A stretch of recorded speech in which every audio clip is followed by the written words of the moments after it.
Dans les semaines qui ont suivi la disparition de Johnny Hallyday, des proches qui rangeaient ses affaires personnelles dans sa villa de Marne-la-Coquette ont retrouvé, glissé entre les pages d'un vieux carnet à couverture de cuir fauve, un petit bout de papier jauni, froissé au coin, couvert d'une écriture hésitante au crayon à papier.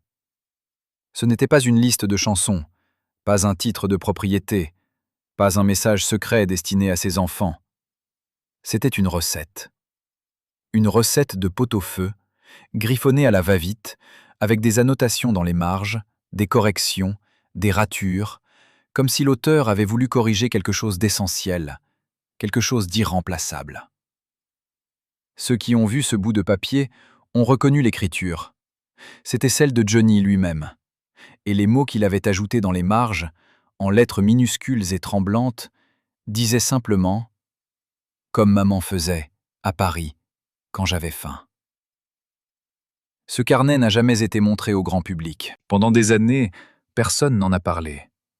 Mais aujourd'hui, pour la première fois, nous allons raconter ce que cachaient ces pages et pourquoi la table de Johnny Hallyday était bien plus qu'un simple repas. C'était l'âme tout entière d'un homme que la France a aimé comme aucun autre. Parce que derrière le blouson de cuir, derrière les guitares électriques qui faisaient trembler les murs de l'Olympia, derrière les yeux bleus qui faisaient chavirer de millions de cœurs, il y avait un garçon qui avait grandi avec la faim au ventre. Pas seulement la faim de gloire, mais une vraie faim, celle des enfants abandonnés qui cherchent dans un bol de soupe chaude la chaleur que les adultes ne leur ont pas donnée. Johnny Hallyday, de son vrai nom Jean-Philippe Léo Smet, est né à Paris le 15 juin 1943, dans une France encore blessée, encore incertaine, où l'on mangeait ce qu'on pouvait. Sa mère Huguette l'a abandonné très tôt, et c'est chez sa tante Hélène Marr, danseuse de revue, qu'il a grandi, dans les coulisses des cabarets, parmi les paillettes et les odeurs de maquillage. Mais quand on lui parlait de l'enfance, Johnny revenait toujours à la même image. Une casserole sur le feu, des légumes qui mijotent, et une odeur qui enveloppait tout et qui voulait dire « tu es en sécurité ».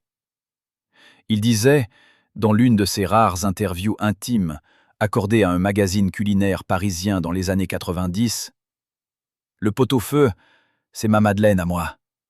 Quand je sens cette odeur, je redeviens un gamin. » Cette phrase, anodine en apparence, cache en réalité un gouffre émotionnel que peu de ses fans ont jamais soupçonné. Parce que derrière le souvenir du pot-au-feu, il y avait une histoire de manque, de solitude et de reconstruction à travers la saveur et le partage. Et cette histoire va vous surprendre, vous toucher, et peut-être même vous faire voir le plus grand rocker de France d'une manière que vous n'aviez jamais imaginée. Alors, qu'est-ce qu'il mangeait vraiment, Johnny Hallyday? Qu'est-ce que Sylvie Vartan lui cuisinait dans la roulotte entre deux concerts? Qu'est-ce qu'il réclamait en coulisses à l'Olympia quand les projecteurs s'éteignaient et que la foule rentrait chez elle?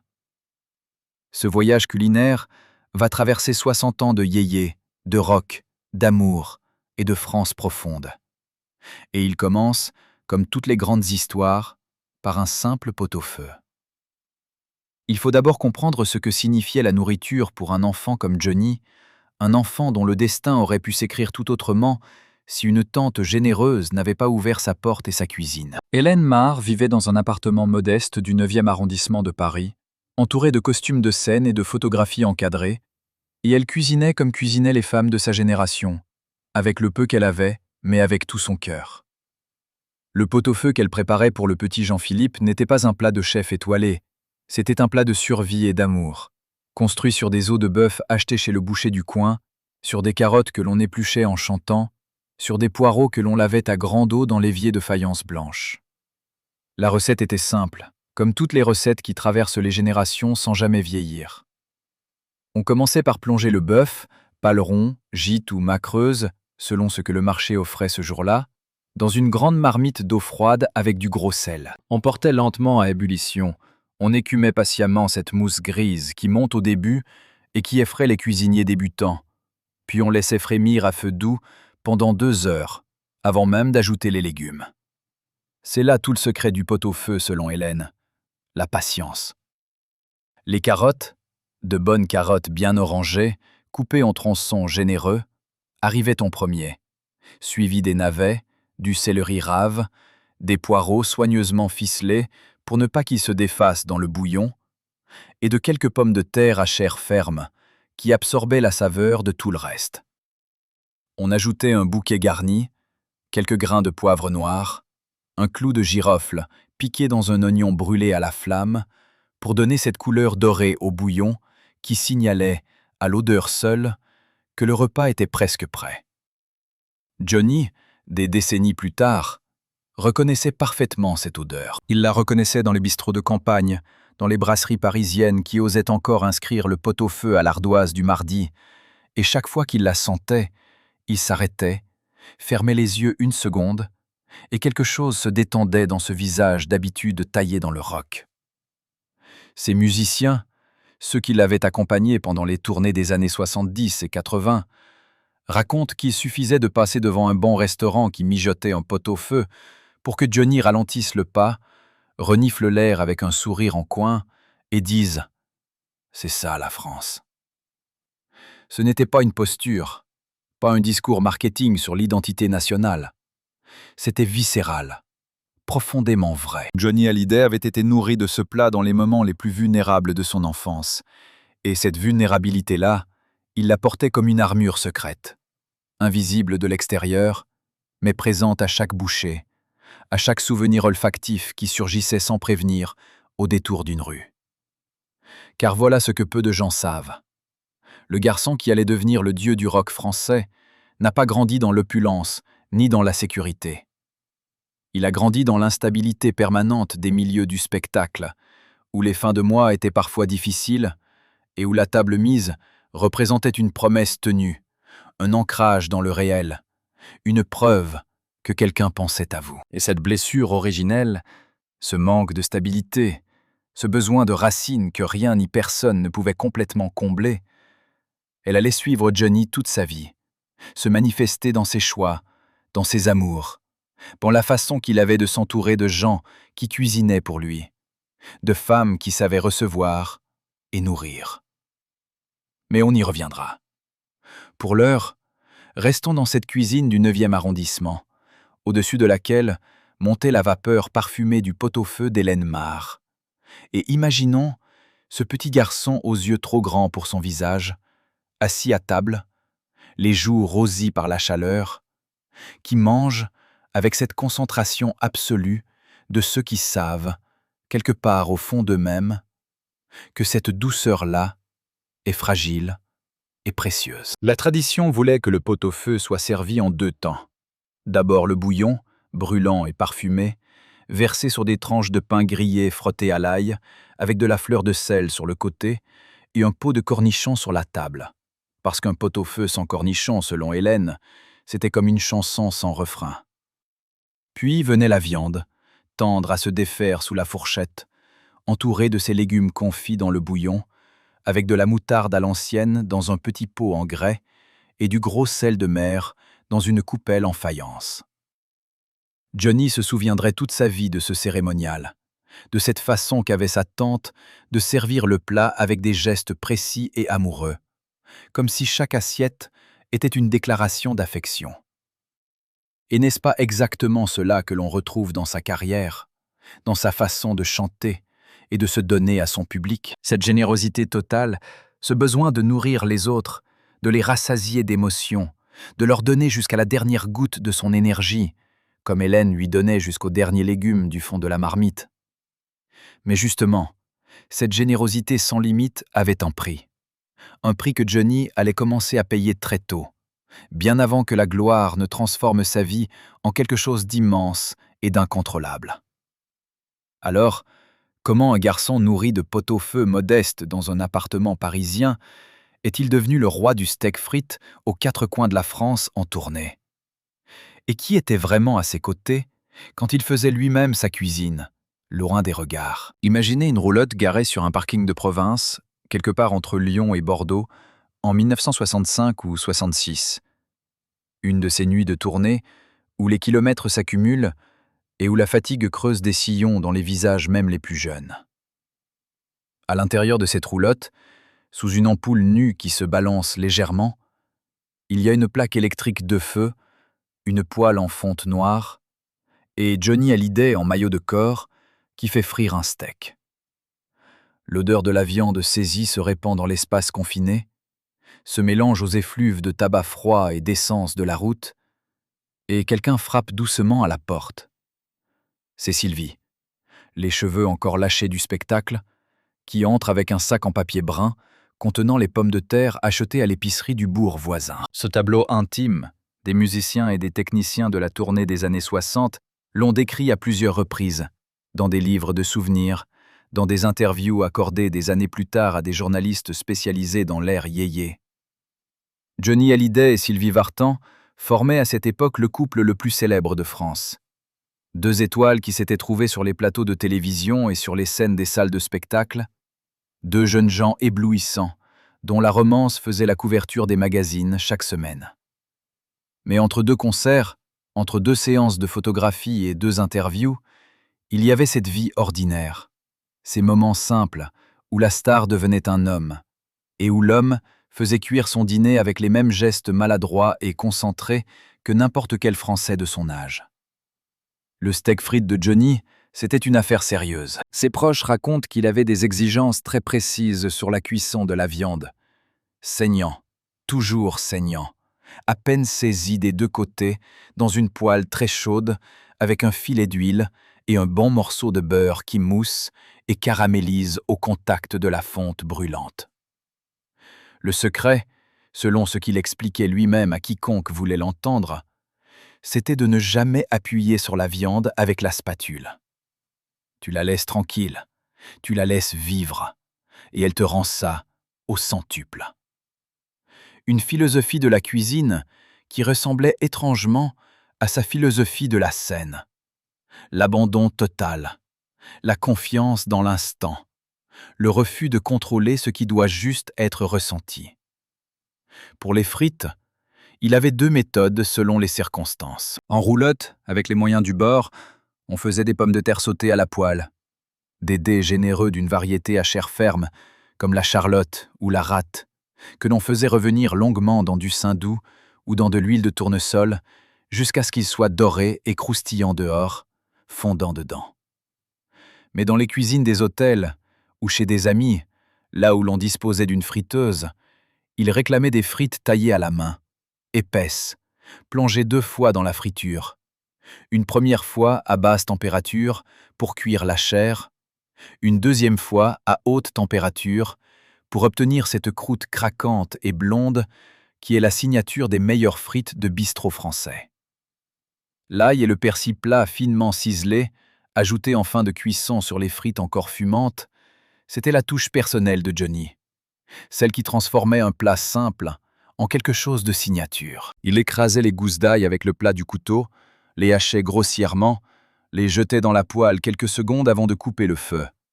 Assez pour que la chaleur résiduelle les attendrisse sans les brûler. Puis il ajoutait une poignée de persil frais, dont l'odeur verte et vive tranchait magnifiquement avec la richesse dorée des pommes de terre. C'était simple, c'était généreux, c'était parfaitement français. Et Sylvie mangeait tout ça avec lui, dans la roulotte qui se balançait légèrement quand les camions passaient sur la nationale à côté, sur une petite table en formica recouverte d'une nappe en papier, avec des verres dépareillés et une bouteille de vin rouge achetée à la coopérative du coin. Ceux qui les connaissaient à cette époque, les musiciens, les roadies, les managers de tournée, disent que ces repas nocturnes dans la roulotte étaient les moments où Johnny était le plus détendu, le plus lui-même, le plus loin de l'image de rocker invincible qu'il construisait sur scène. Il riait, il racontait des histoires, il goûtait dans l'assiette de Sylvie avec sa fourchette sans demander la permission, et elle le laissait faire en souriant, de ce sourire qu'elle réservait pour lui seul.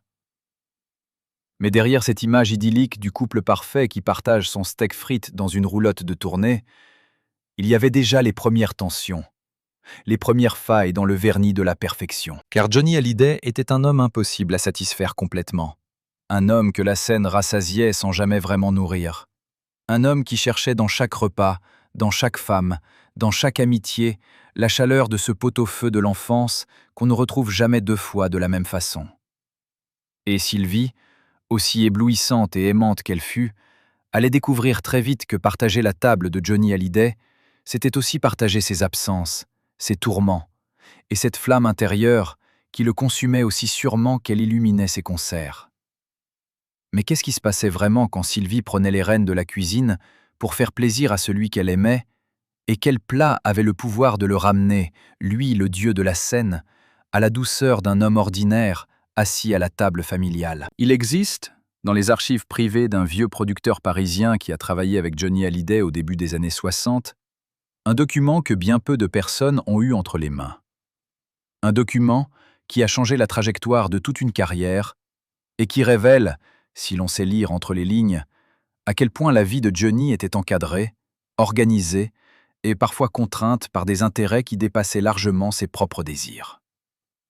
Ce document, c'était un contrat de management signé dans les premiers temps de la gloire, lorsque Jean-Philippe Smet était encore un adolescent ébloui par les lumières et qui ne mesurait pas encore la portée des clauses qu'il paraphait. Certains proches, qui ont découvert l'existence de cet accord des années plus tard, ont décrit sa teneur en termes qui faisaient froid dans le dos.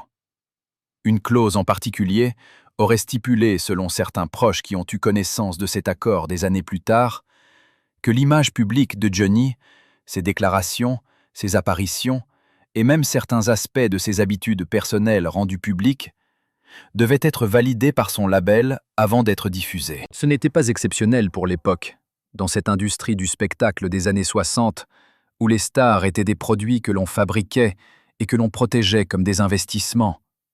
Mais ce qui est troublant, c'est de réaliser que même l'image culinaire de Johnny, ce garçon simple qui mangeait ses frites dans sa roulotte, qui aimait la cuisine bourgeoise française, qui demandait un croque-monsieur avant de monter sur scène, était en partie une construction narrative soigneusement entretenue par ceux qui avaient intérêt à ce que le public voie en lui un homme du peuple, accessible, familier, le genre de type avec qui on pourrait partager une table et une bouteille de rouge sans chichi. Parce que l'image du rocker français, contrairement au modèle américain distant et inaccessible, devait rester ancrée dans la réalité quotidienne de ses fans.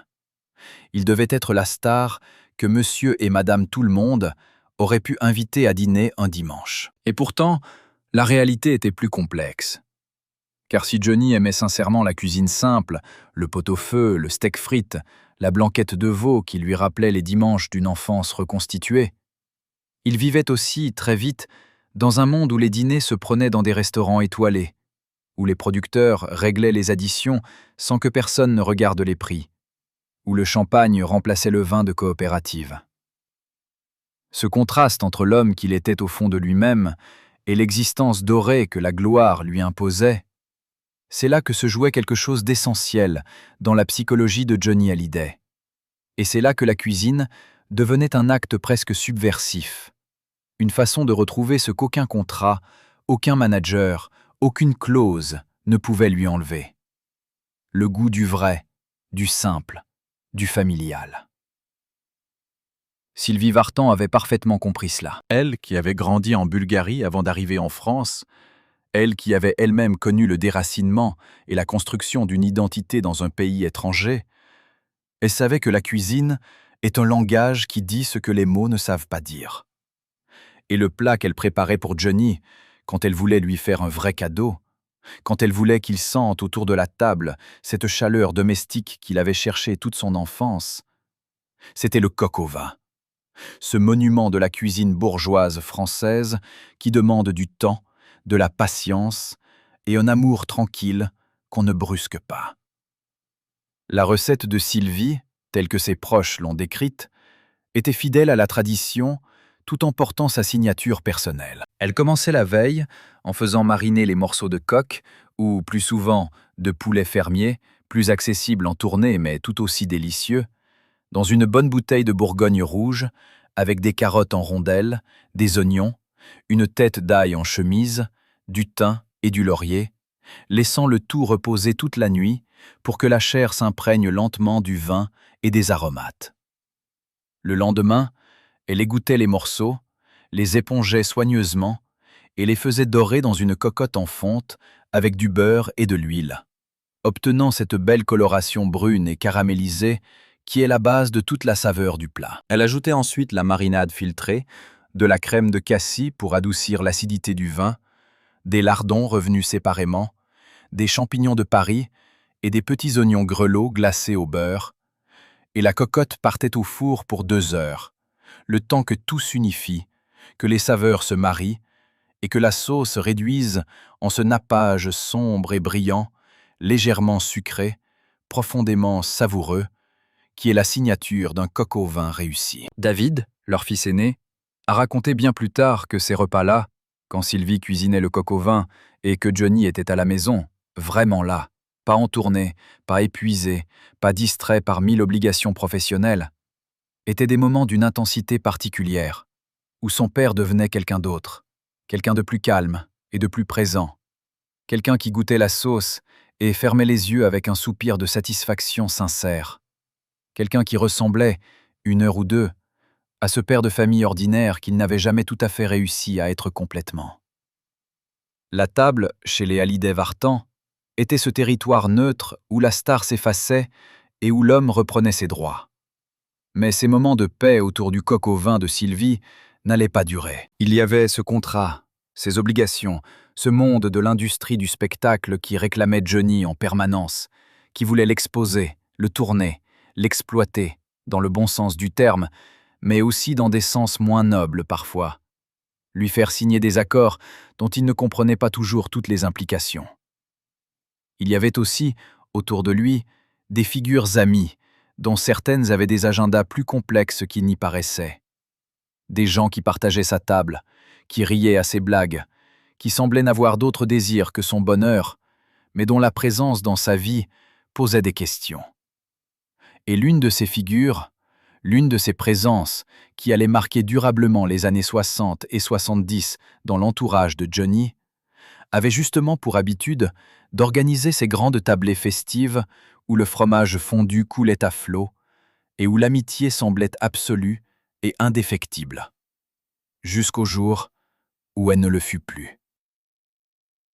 Il existe une superstition dans le monde du spectacle français, une superstition dont on ne parle jamais dans les interviews de promotion, ni dans les biographies officielles, mais que les vieux routiers de la scène connaissent comme ils connaissent leur gamme. Les grandes stars ont toujours un objet fétiche, un rituel, quelque chose d'irrationnel qui les relie à une réalité plus profonde que les contrats et les classements. Et Johnny Hallyday, l'homme le plus rationnel et le plus instinctif à la fois de toute la chanson française, n'échappait pas à cette règle, bien au contraire. Ceux qui l'ont approché de près dans les années 60 et 70 racontent tous la même chose. Avant chaque concert, avant chaque grande première, avant chaque repas qui comptait vraiment, Johnny avait un geste invariable. Il portait à ses lèvres un petit médaillon en argent, presque noir tellement il était ancien, qu'il portait à même la peau sous sa chemise depuis des années, et qui, selon ce qu'il confiait à ses plus proches, avait appartenu à sa tante Hélène Marr, cette femme qui l'avait élevé, nourri, aimé, quand personne d'autre ne voulait de lui. Ce médaillon, il le disait lui-même avec ce sourire de côté qu'il réservait aux confidences sincères, était son lien avec la table d'Hélène, avec l'odeur du pot-au-feu du 9e arrondissement, avec tout ce qu'il avait été avant de devenir Johnny Hallyday. Et ce médaillon avait disparu un soir, du tout début des années 60, dans des circonstances que ses proches n'ont jamais complètement élucidées. Un soir où, par une coïncidence que l'on pourrait trouver anodine ou troublante, selon la façon dont on envisage les coïncidences, il avait aussi mangé pour la première fois les fameux escargots à la bourguignonne qui allaient devenir le symbole de sa réussite flamboyante. Que cachait ce soir-là? Et pourquoi Johnny aurait-il confié à Mireille d'Arc, selon ce que cette dernière aurait raconté à une amie proche, que la disparition du médaillon ce soir-là lui avait donné l'impression que quelque chose s'était définitivement refermé derrière lui?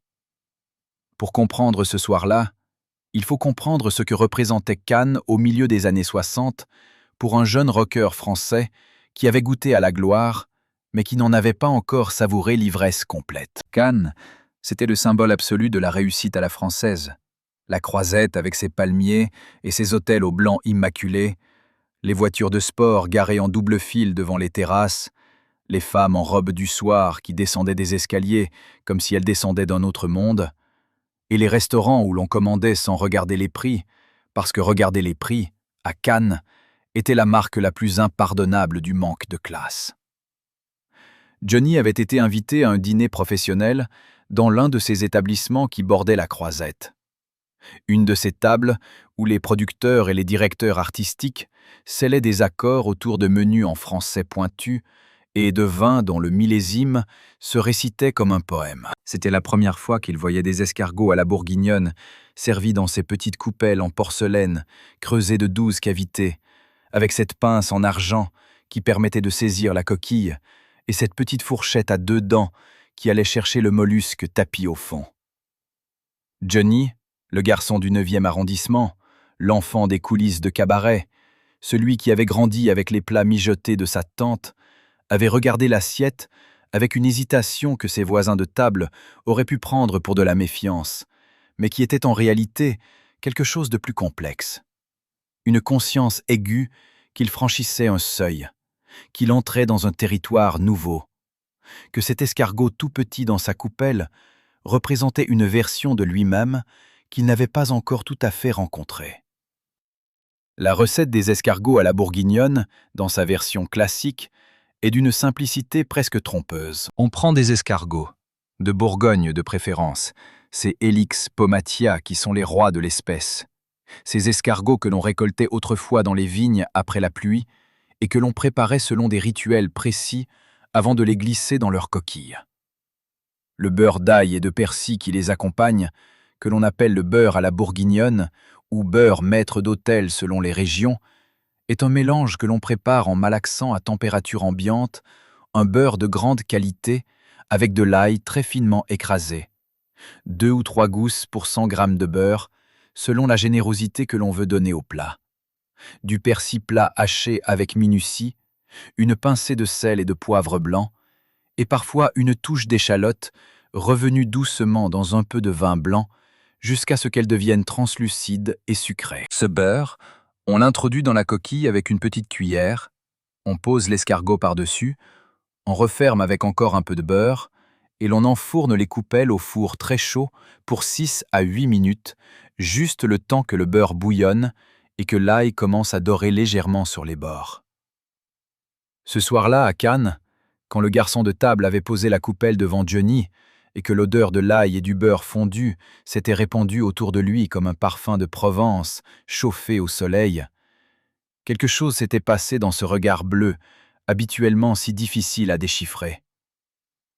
Les personnes présentes à cette table racontent qu'il avait aspiré profondément l'arôme, posé la pince et la fourchette avec une précision presque cérémonielle et mangé son premier escargot dans un silence absolu qui contrastait avec son bavardage habituel. Puis il avait relevé la tête et dit quelque chose que ses interlocuteurs n'ont pas oublié.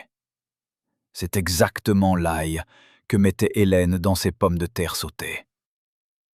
Une phrase apparemment anodine, mais dans laquelle se lisait toute la cartographie émotionnelle d'un homme qui cherchait sans cesse les coordonnées de sa propre histoire. C'est ce même soir, selon les témoignages, qu'il avait réalisé en rentrant à son hôtel que le médaillon d'Hélène n'était plus là. Il avait fouillé ses poches, retourné sa veste, interrogé son attaché de presse. Rien. Le médaillon avait disparu, comme il disparaît parfois des vies humaines, les objets qui ont joué leur rôle. Sans explication, sans drame apparent, mais avec cette absence soudaine qui creuse un vide précis, là où quelque chose de solide existait la minute d'avant. Certains de ses proches, à qui il avait raconté l'incident, interprétèrent la chose simplement. Une chaîne qui avait cédé, un objet tombé dans la ruelle entre le restaurant et l'hôtel. Mais Johnny, lui, n'avait jamais semblé tout à fait convaincu par cette explication rationnelle. Et Mireille d'Arc, qu'il avait connu dans cette période charnière de sa vie, aurait confié à une amie que Johnny revenait parfois sur cette disparition avec une insistance qui trahissait quelque chose de non résolu, quelque chose d'inabouti dans sa façon d'accepter que le passé reste le passé. Les escargots à la bourguignonne devinrent néanmoins, à partir de ce dîner cannois, un plat qu'il réclamait régulièrement dans les restaurants de luxe où sa nouvelle existence le menait. Une façon peut-être de retrouver la sensation de ce premier soir, de ce seuil franchi, de cette réconciliation entre l'enfant du 9e et la star de la croisette que représentait chaque coupelle fumante posée devant lui. Ses assistants de l'époque savent bien qu'il y avait des établissements à Paris où ils tenaient à cette entrée en particulier. Des maisons qui travaillaient leurs escargots avec soin, qui ne lésinaient pas sur l'ail ni sur la qualité du beurre, et qui comprenaient que pour certains clients, le plat commandé n'était pas seulement un plat, mais une conversation avec leur propre histoire. Mais au fond, est-ce que vous aussi, il vous arrive de manger quelque chose et de sentir soudain que ce n'est plus vraiment vous qui mangez, que c'est une autre version de vous, plus ancienne, plus vulnérable, qui reprend pour un instant sa place à la table. Il y a, dans le 16e arrondissement de Paris, une rue qui descend doucement vers la Seine entre des immeubles haussmanniens d'une sévérité élégante.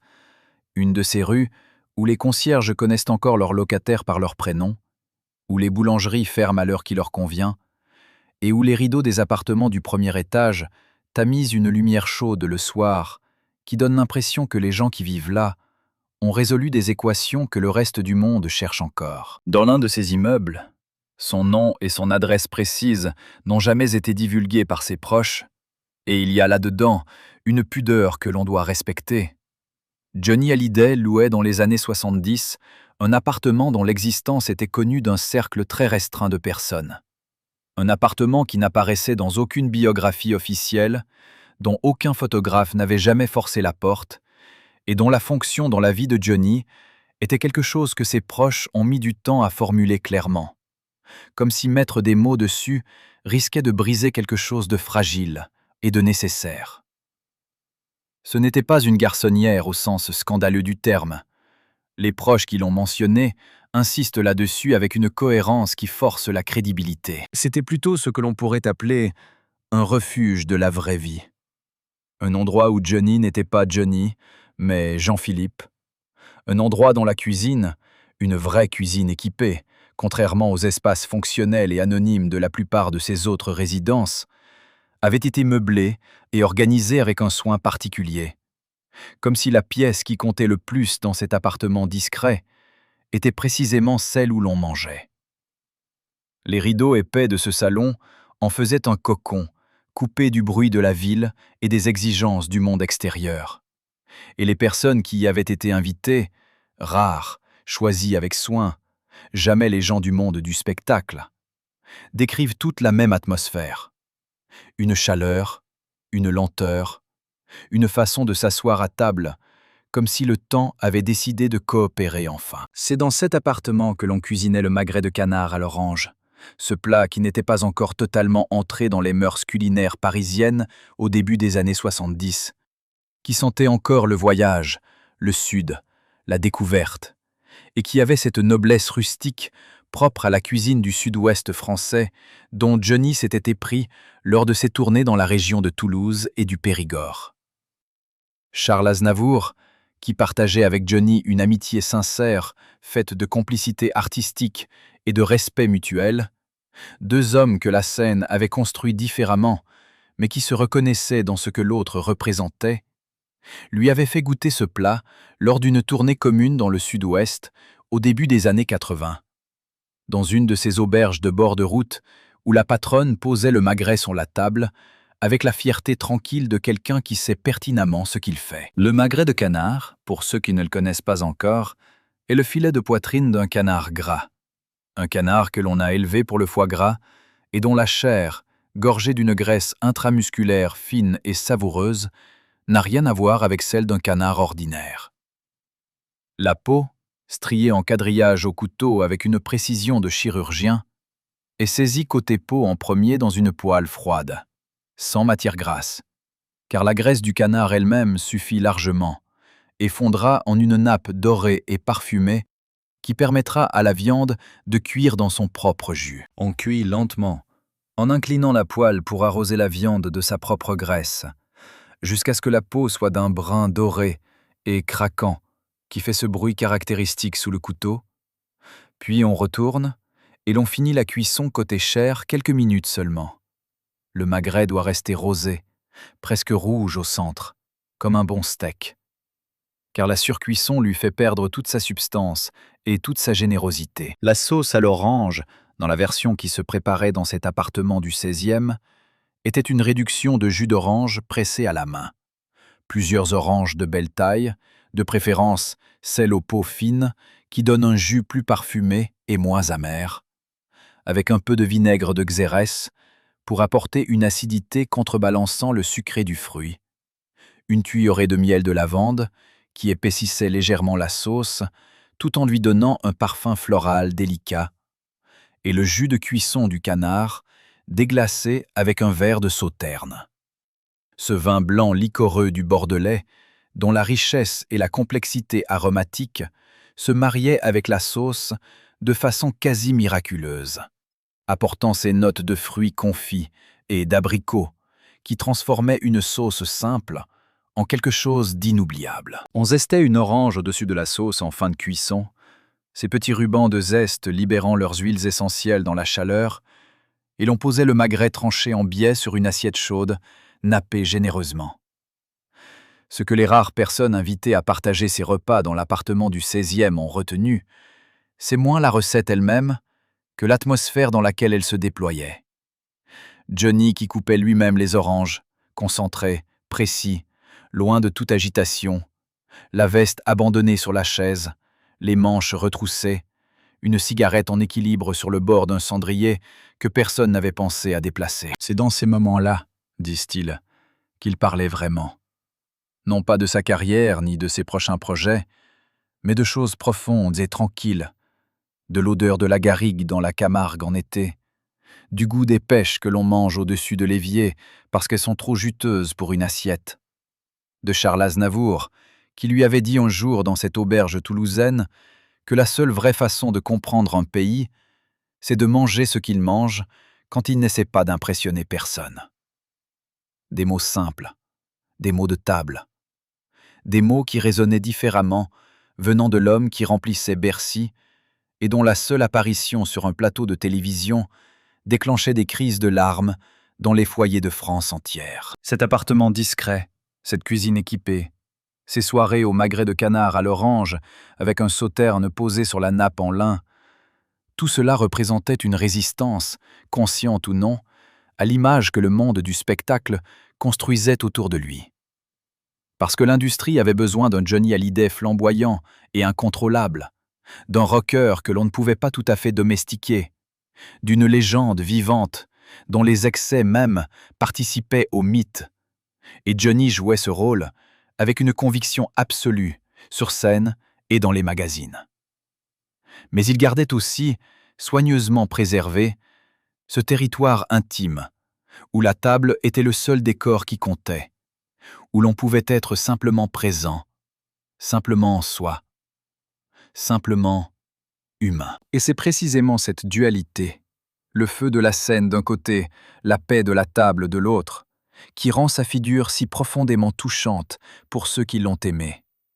Parce que nous reconnaissons tous, quelque part, ce besoin de construire autour de nous un endroit où l'on peut poser les armes et manger en paix.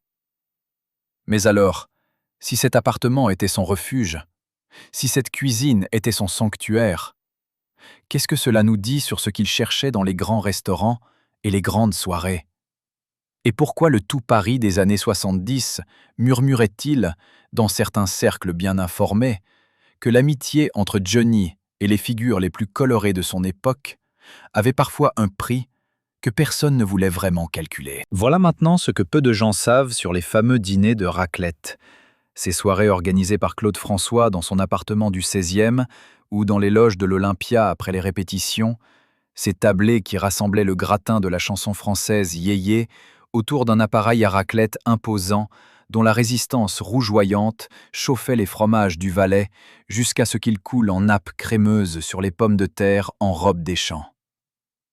Ce que l'on sait moins, c'est qu'une partie au moins du patrimoine culinaire accumulé lors de ces soirées, les recettes échangées, les adresses de fournisseurs partagées, les rituels de préparation transmis entre amis, aurait fait l'objet d'une forme de collecte organisée et délibérée dont les bénéficiaires n'étaient pas forcément ceux que l'on croirait. Un ancien assistant de production qui a travaillé dans l'entourage de Claude François à la fin des années 60 a raconté, dans un livre de souvenirs publié des décennies plus tard, que ces dîners n'étaient pas seulement des moments de détente entre artistes, mais aussi des occasions de renforcer des liens de loyauté, d'observer qui s'entendait avec qui, et parfois de régler des questions professionnelles dans un cadre suffisamment détendu pour que personne ne se sente en position de négociation formelle.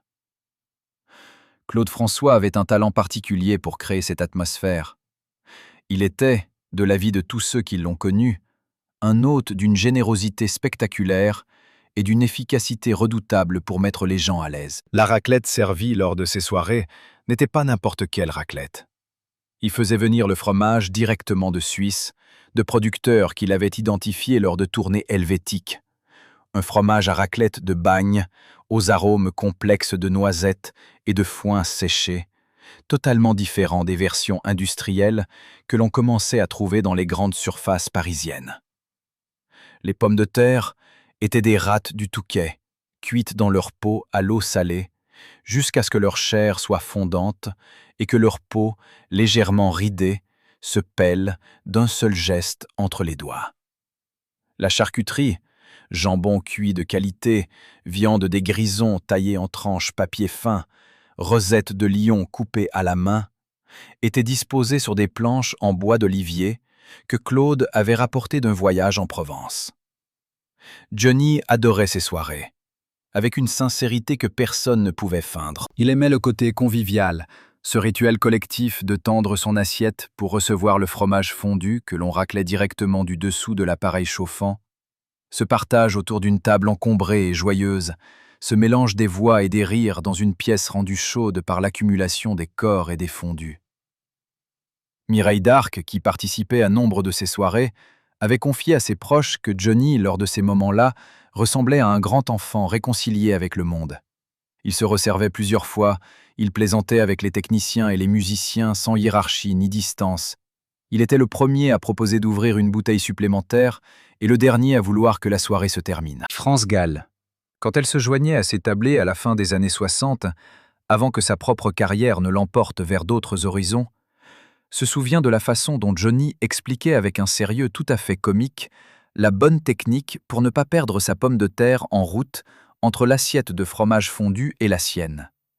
Une technique qui consistait, selon lui, à pencher légèrement son assiette dans le bon angle et à avancer d'un mouvement vif et décidé. La recette de la raclette, en elle-même, est une des plus simples et des plus généreuses de toute la tradition alpine franco-suisse. On compte environ 200 grammes de fromage à raclette par personne, des pommes de terre de taille moyenne, cuites entières à l'eau salée, ni trop petites ni trop grosses, pour qu'elles gardent leur chaleur tout au long du repas, et un assortiment de charcuterie fine et de cornichons au vinaigre, dont l'acidité vive tranche le gras crémeux du fromage avec une précision chirurgicale. Le secret d'une bonne raclette tient dans la qualité du fromage. Un fromage qui n'est pas trop jeune, qui a développé ses arômes mais qui n'est pas trop vieux non plus, qui fond de façon homogène sans grainer ni rendre trop d'huile, et dont la générosité avec laquelle on le distribue, en ne se préoccupant pas de l'élégance du service, mais en veillant à ce que tout le monde ait toujours quelque chose qui fonde devant lui. Mais revenons à ce que l'assistant de production évoquait dans ses souvenirs. Ces dîners de raclette dans l'appartement de Claude François ou dans les loges de l'Olympia étaient, selon certains témoignages convergents, des occasions où des projets musicaux auraient changé de main de façon informelle, où un titre prévu pour un artiste se serait retrouvé, après une soirée bien arrosée et une conversation dans un couloir, proposé à un autre. Des accords se nouaient pendant que le fromage fondait et que les verres se remplissaient. Des loyautés se renforçaient ou se fragilisaient, selon qui s'asseyait à côté de qui, et les contours de la scène yéyé française de la fin des années 60 se dessinaient en partie lors de ces tablées festives qui ne ressemblaient à rien d'autre qu'à de la pure amitié. L'assistant en question ne prétend pas que quelque chose d'illicite s'y passait. Il dit simplement que le business du spectacle s'invitait à la table d'une façon que les artistes ne mesuraient pas toujours pleinement sur le moment, et que Johnny, en particulier, avec sa générosité naturelle et sa confiance instinctive envers ses amis, était peut-être moins armé que d'autres pour décoder les sous-textes de certaines conversations tenues entre le fromage fondu et le dessert. Cette vulnérabilité-là, cette façon qu'avait Johnny d'abaisser sa garde dans les moments de partage culinaire, de devenir moins vigilant et plus ouvert quand la table était bonne et les gens familiers, est l'une des clés pour comprendre comment un artiste aussi immense, aussi populaire, aussi entouré, a pu traverser des périodes de sa vie où les décisions prises autour d'une bonne table n'allaient pas toujours dans le sens de ses intérêts les plus profonds. La nourriture avait pour Johnny une fonction de désarmement total, une façon de le ramener à la confiance primaire de l'enfant qui mange le pot-au-feu de sa tante et qui croit, le temps d'un repas, que le monde est fondamentalement bon et que les gens qui partagent sa table lui veulent du bien. Et cette croyance, même si elle l'avait parfois exposée, était aussi l'une des choses les plus belles en lui, l'une de ces qualités rares que la gloire et les années n'avaient pas réussi à effacer complètement. Mais alors, vous qui avez partagé une table avec quelqu'un que vous aimiez profondément, est-ce que vous avez déjà senti, dans la chaleur d'un repas bien partagé, cette fragilité particulière de celui qui s'est laissé aller à faire confiance? Et est-ce que vous pensez que cette fragilité est une force ou une faiblesse?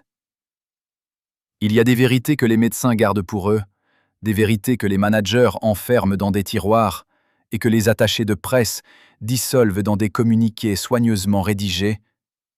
Et puis il y a les vérités que connaissent les coiffeurs, les maquilleurs, les habilleuses, ces hommes et ces femmes que l'on voit sans les voir, qui entrent dans les loges avec leurs mallettes et leurs pinceaux, et qui ressortent en emportant dans leur mémoire des choses que personne d'autre n'a vues. Jacqueline, dont le nom de famille n'a jamais été rendu public à sa demande expresse, était l'une de ces femmes-là. Elle officiait comme maquilleuse pour plusieurs grandes productions de l'Olympia entre les années 65 et 78. Et elle avait pour Johnny Hallyday une affection tranquille et professionnelle, le genre d'affection que l'on développe pour quelqu'un que l'on voit dans ces moments de vulnérabilité absolue, avant que le masque de scène ne soit posé. Des décennies après les faits, dans un entretien accordé à une revue spécialisée dans l'histoire du music-hall français, elle a raconté quelque chose que personne n'avait jamais dit publiquement. À certaines périodes des années 70, quand la tournée s'allongeait et que le rythme des représentations ne laissait aucun répit, elle trouvait en arrivant dans la loge de Johnny non pas un homme impatient et chargé d'énergie, mais quelqu'un de pâle, de creux, qui s'était assis dans sa chaise de maquillage avec une lenteur qui n'était pas celle de la fatigue ordinaire. Il tenait ses mains à plat sur ses genoux pour que je ne voie pas qu'elle tremblait, a-t-elle dit, et dans cette phrase simple, prononcée sans effet et sans drama, il y a quelque chose qui résonne avec une force particulière quand on pense à la suite de cette histoire. Ce que Jacqueline décrivait n'était pas un secret médical au sens clinique du terme. Elle n'était pas médecin et ne prétendait pas l'être. Mais elle avait des yeux, et des yeux entraînés à lire les corps et les visages mieux que la plupart des gens. Elle voyait comment certaines périodes de la vie de Johnny marquaient son visage d'une façon que le fond de teint pouvait atténuer, mais non pas effacer complètement. Une certaine qualité de la peau qui n'était pas celle d'un homme qui dormait bien et mangeait de façon régulière. Une fragilité dans les coins des yeux que les projecteurs allaient certes brûler en quelques secondes, mais qui, dans la lumière nue et blanche de la loge, racontait une histoire que personne dans le public ne soupçonnerait jamais. Et ce qui frappait Jacqueline plus que tout, ce qui l'avait amenée à parler toutes ces années après, c'était le contraste absolu entre l'homme qu'elle préparait dans la loge et l'homme qui sortait sur scène 40 minutes plus tard. Une transformation si totale, si radicale, qu'elle semblait défier les lois ordinaires de la physiologie humaine. « Il ne marchait plus, il volait », a-t-elle dit. Et moi, je savais ce que j'avais vu avant. Ce que les médecins de Johnny recommandaient dans certaines périodes difficiles des années 70, et ce que ses managers ne transmettaient pas toujours fidèlement à son entourage immédiat, c'était une mise au repos sérieuse, une vraie coupure avec les tournées et les enregistrements. Le genre de prescription que l'industrie du spectacle entend parfaitement et qu'elle traduit invariablement en « encore quelques dates, encore quelques semaines, encore quelques albums », parce que la machine ne peut pas s'arrêter quand elle tourne à plein régime, et que les salles sont pleines, et que les disques se vendent. Ses proches les plus loyaux de cette époque racontent que Johnny lui-même résistait parfois aux recommandations de prudence, non pas par inconscience, mais par une incapacité profonde à s'imaginer autrement qu'en mouvement, à concevoir l'existence en dehors de la scène et de la route. Comme si s'arrêter risquait de le confronter à quelque chose de plus difficile que l'épuisement physique. Et c'est précisément dans ces périodes-là, quand le corps envoyait des signaux que tout le monde préférait ne pas interpréter trop précisément, que la nourriture prenait une importance encore plus grande dans son quotidien. Parce que manger, vraiment manger, bien manger, prendre le temps d'une assiette qui avait été cuisinée avec soin, était une des rares activités qui forçait Johnny Hallyday à être immobile, assis, présent dans un corps qu'il traitait le reste du temps comme un instrument à la limite de sa résistance. Ses assistants de ces années-là racontent qu'il y avait une liste de plats que Johnny réclamait spécifiquement pendant les périodes où sa santé était surveillée de plus près. Des plats nourrissants, réconfortants, riches en ce que son corps dépensait en surplus sur scène, et parmi eux, en bonne place, il y avait toujours la blanquette de veau. Ce plat qui semblait concentrer dans sa douceur laiteuse et sa chaleur crémeuse tout ce que son organisme exigeait quand il avait besoin de reprendre des forces sans se remettre en question. C'était comme si son corps, quand il était au bout du rouleau, envoyait directement le signal vers les saveurs de l'enfance, vers ce que sa tante Hélène lui aurait cuisiné dans ces circonstances, vers le goût de quelque chose qui prenait soin de lui sans rien lui demander en retour. La blanquette de veau que l'on commandait pour Johnny dans les restaurants parisiens qu'il fréquentait, ou que ses cuisiniers préparaient quand il était chez lui à Loconville, cette propriété normande, qui fut pour lui pendant des années une tentative de vie stable et enracinée, était une blanquette classique, dans la tradition la plus rigoureuse et la plus respectueuse du répertoire bourgeois français. Le veau, tendron, épaule ou poitrine selon la préférence du cuisinier, était plongé dans un court bouillon froid avec une garniture aromatique classique. Carottes, céleri, oignons piqués d'un clou de girofle, bouquet garni et un filet de jus de citron qui gardait la chair d'une blancheur immaculée pendant la cuisson. On comptait au minimum 1h30 de frémissement doux pour que le veau devienne cette tendreté presque enfantine que l'on recherche dans ce plat. Cette façon qu'a la viande de se laisser couper à la fourchette sans résistance, comme si elle s'abandonnait plutôt qu'elle ne cédait.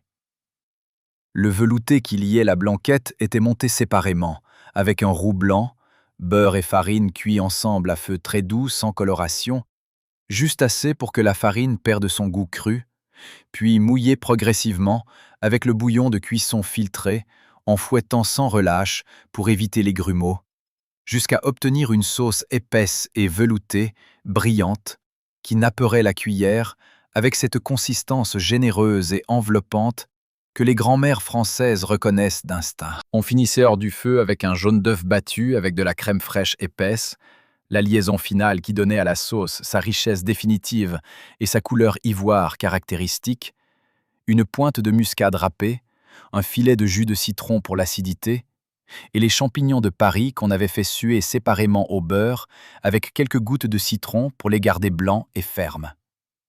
On dressait sur un riz long grain cuit à l'eau salée, simple et discret, dont le seul rôle était d'accueillir la sauce avec humilité. Ce plat, dans la loge de l'Olympia ou dans la salle à manger de Loconville, avait sur Johnny un effet que ses proches décrivaient invariablement avec les mêmes mots. Il se calmait. Pas d'une façon médicale ou chimique, mais d'une façon profonde et organique, comme un animal qui reconnaît son territoire. Il mangeait lentement, ce qui était rare. Lui qui, dans la vie ordinaire, engloutissait les repas entre deux obligations, il reprenait du riz avec du geste précis de quelqu'un qui sait qu'il y a encore de la sauce dans l'assiette et qu'il ne faut pas en perdre une goutte. Et il restait silencieux, d'une façon que ses interlocuteurs apprenaient rapidement à ne pas interrompre. Ce silence-là était précieux. C'était celui d'un homme qui se réparait. Mais alors, y a-t-il un plat dans votre vie qui a ce pouvoir-là sur vous? Celui de faire baisser votre tension d'un seul coup, de vous ramener à quelque chose de fondamental, de vous rendre à vous-même quand tout le reste vous en a éloigné. Lucien Moreau, c'est le prénom qu'il a donné aux journalistes qui l'ont retrouvé, un nom peut-être modifié pour protéger son anonymat, mais un homme réel, dont plusieurs témoins de l'époque confirment l'existence, avait été chauffeur personnel et homme de confiance dans l'entourage de Johnny Hallyday pendant 11 ans, entre les années 68 et 79. 11 ans à conduire les voitures, à attendre dans les parkings des studios d'enregistrement, à transporter les bagages entre les aéroports et les hôtels, à connaître les itinéraires et les habitudes et les silences de l'homme le plus célèbre de France, avec une intimité que les familles elles-mêmes ne possèdent pas toujours. Il avait gardé le silence pendant très longtemps, par loyauté, dit-il, mais peut-être aussi par prudence, parce que certaines choses que l'on voit depuis la place du conducteur n'ont pas de prix officiel et peuvent en avoir d'autres, moins négociables. Et puis, lors d'une rencontre informelle avec un journaliste qui préparait un livre sur l'histoire de la scène française des années 70, il avait parlé pendant plusieurs heures, avec une précision et une franchise qui ne ressemblaient pas à de la rancœur, mais à ce besoin particulier que certaines personnes développent tardivement de rétablir quelque chose qu'elles n'arrivent plus à porter seules. Ce que Lucien Moreau avait à raconter ne concernait pas les scandales ni les excès que les biographies officielles passaient sous silence. Il laissait ça aux autres, disait-il. Il n'était pas là pour ça. Ce qu'il voulait raconter, c'était la réalité quotidienne d'un homme entre deux images. L'image publique du rocker indestructible que le public adorait et l'image privée de l'homme qu'il conduisait le soir après les concerts, épuisé et silencieux dans la banquette arrière, et qui demandait parfois à Lucien de ne pas le ramener directement à la résidence, mais de faire un détour par certains endroits de Paris que peu de gens connaissaient. Et parmi ces endroits, il y en avait un qui revenait régulièrement dans les années 70, un endroit qui avait à voir avec la nourriture d'une façon que Lucien n'avait compris que progressivement. C'était le restaurant chez l'Ami Louis, rue du Verbois, dans le 3e arrondissement de Paris. Chez l'Ami Louis est une de ces institutions parisiennes qui semblent exister en dehors du temps et des modes. Une de ces maisons dont la devanture en bois sombre et les fenêtres embuées donnent l'impression que rien n'a changé depuis les années 30, quand Antoine Magnin l'avait ouverte dans ce quartier alors populaire et travailleur.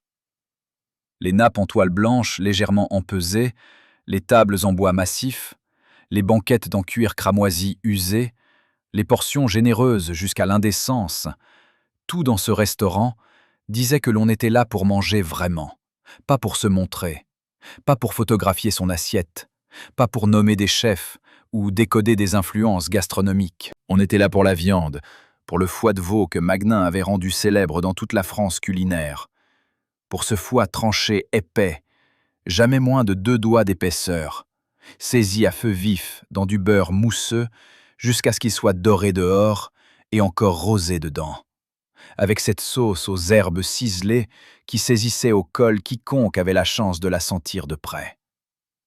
Lucien Moreau raconte que Johnny entrait dans ce restaurant par la porte latérale, que le patron de l'époque lui gardait une table dans le fond de la salle et que l'on ne le dérangeait pas. Pas de photographe, pas d'autographe, pas de regard appuyé de la salle. Les habitués de l'Ami Louis étaient trop occupés par leurs assiettes pour s'intéresser à leurs voisins. Et c'était précisément pour ça que Johnny aimait cet endroit. Il y retrouvait parfois France Gall et Michel Berger, dans la seconde moitié des années 70, quand leur histoire commune commençait à peine, ou Pierre Prévost, vieux complice de scène qui avait pour cet établissement une affection de vieil habitué, et ces dîners-là se passaient dans une atmosphère de vraie détente, de conversation à voix basse et de rires discrets. Un monde à part entière que la salle commune du restaurant protégeait naturellement de l'extérieur. Et c'est précisément ce foie de veau, si différent dans ses saveurs franches et affirmées de la douceur lactée de la blanquette, qui attendait Johnny dans la pénombre de l'ami Louis, les soirs où il avait besoin d'autre chose que du réconfort. Car la recette du foie de veau à la façon de l'ami Louis ne supporte aucune improvisation et aucun raccourci. La qualité du foie est primordiale. Un foie de veau bien élevé, de couleur rose pâle tirant vers le beige, sans aucune tache ni aucune verdeur, tranché à la commande et jamais à l'avance, parce que le foie oxyde rapidement et perd ses qualités organoleptiques dès qu'on l'expose à l'air. La poêle doit être d'un métal épais qui conserve la chaleur uniformément, fonte ou acier épais, et le beurre doit mousser, mais pas brunir quand on pose la tranche, ce qui exige un contrôle du feu permanent et attentif. On sale et poivre au dernier moment, on saisit 2 minutes de chaque côté pour une épaisseur de 2 doigts, on vérifie en appuyant légèrement du doigt que la résistance est celle d'une viande cuite à point, mais pas au-delà. Le foie trop cuit devient granuleux et amer. Il perd toute sa douceur caractéristique. Le déglaçage se faisait avec un filet de vinaigre de vin vieux et quelques herbes fraîches. Persil plat, ciboulette, une feuille de sauge pour les amateurs. Et la sauce résultante était versée sur l'assiette chaude avec la parcimonie de quelqu'un qui sait que le vrai goût est dans la viande et que la sauce n'est là que pour l'accompagner, pas pour le masquer. Ce que Lucien Moreau retient par-dessus tout de ses soirées à l'ami Louis, c'est la façon dont Johnny mangeait ce foie de veau.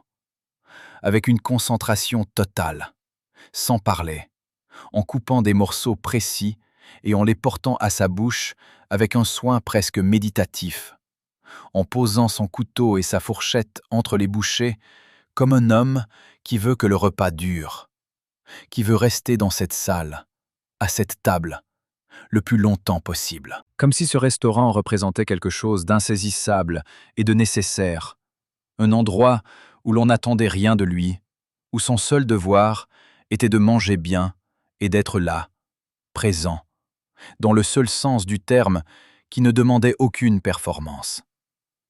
Et c'est peut-être la chose la plus touchante que Lucien Moreau ait dite dans tout cet entretien. Il payait toujours lui-même l'addition à l'ami Louis. Il tenait à ça. Pour les autres restaurants, il laissait faire son entourage. Mais là, il payait lui-même. Comme si c'était sa façon de dire que ce repas-là, personne ne le lui devait, et il ne le devait à personne.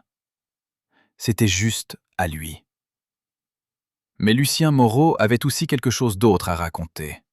Quelque chose qui concernait les années où ses dîners à l'ami Louis s'étaient espacés, puis avaient cessé, remplacés par d'autres habitudes, d'autres entourages, d'autres façons de passer les soirées d'après-concert. Et ce changement-là coïncidait, selon lui, avec l'arrivée progressive dans la vie de Johnny de certaines personnes dont le rôle et les intentions n'étaient pas toujours aussi limpides que leur sourire pouvait le laisser croire. Des gens qui avaient une façon de s'interposer entre Johnny et ses habitudes les plus simples, de remplir son agenda et ses soirées d'une façon qui laissait de moins en moins de place pour les détours par la rue du Verbois et les foies de veau mangés en silence. Était-ce anodin? Était-ce calculé? Lucien ne porte pas de jugement définitif, et il n'y a aucune raison de le faire à sa place. Mais il dit une chose que l'on ne peut pas ne pas entendre. Quand il a arrêté d'aller là-bas régulièrement, quelque chose a changé dans ses yeux. Pas immédiatement, mais ça a changé. Est-ce que vous pensez que les lieux où l'on mange seul, vraiment pour soi, sont les lieux qui nous disent le mieux qui nous sommes? Et est-ce que vous en avez un comme ça dans votre vie, un endroit que vous gardez précieusement pour vous? Il y a une femme dans cette histoire que tout le monde a oubliée, ou plutôt que certains ont pris soin de faire oublier. Une femme dont l'existence dans la vie de Johnny Hallyday pendant plusieurs années importantes des années 60, a été effacé avec une efficacité si remarquable que son nom n'apparaît dans aucune biographie officielle, dans aucune rétrospective télévisée, dans aucun des innombrables documentaires consacrés à la légende du rock français. On l'appelait Marguerite dans les coulisses. Ce n'était pas son vrai prénom, mais c'est celui que les techniciens et les musiciens utilisaient pour ne pas prononcer son nom à voix haute dans certains cercles où sa simple mention créait une tension palpable. Elle était cuisinière de tournée, un métier qui existait pour les grandes productions de cette époque, quand les caravanes se déplaçaient avec leur propre intendance et que nourrir correctement l'équipe était une question d'efficacité autant que de morale. Et Marguerite nourrissait Johnny d'une façon qui allait bien au-delà des missions habituelles d'une cuisinière de tournée.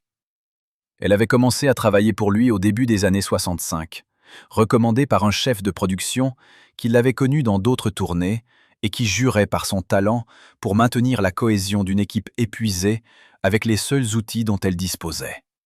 Une gamelle en émail bleu, quelques provisions achetées dans les marchés locaux, et une capacité absolue à adapter sa cuisine au lieu, à la saison, à l'humeur collective. Elle avait compris très vite que Johnny était l'axe autour duquel tournait l'énergie de toute la caravane, et que la façon de nourrir Johnny conditionnait en partie la façon dont le reste de l'équipe vivait la tournée.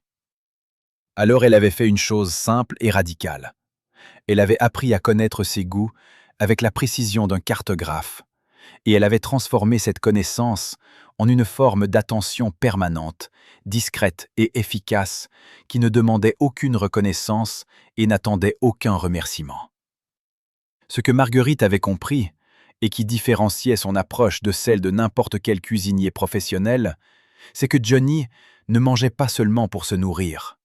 Il mangeait pour se souvenir, pour se relier à quelque chose de stable dans une existence qui ne l'était jamais tout à fait. Et donc, quand elle préparait quelque chose pour lui, elle ne cherchait pas à impressionner ni à innover, elle cherchait à toucher juste, à atteindre ce territoire émotionnel précis où la nourriture cesse d'être de la nourriture et devient quelque chose d'autre, une présence, un ancrage, une promesse que le lendemain ressemblera suffisamment à hier pour être supportable. Et le plat qu'elle avait développé pour lui dans cette optique-là, le plat qui est devenu son plat de tournée par excellence dans ces années-là, c'était la tarte tatin.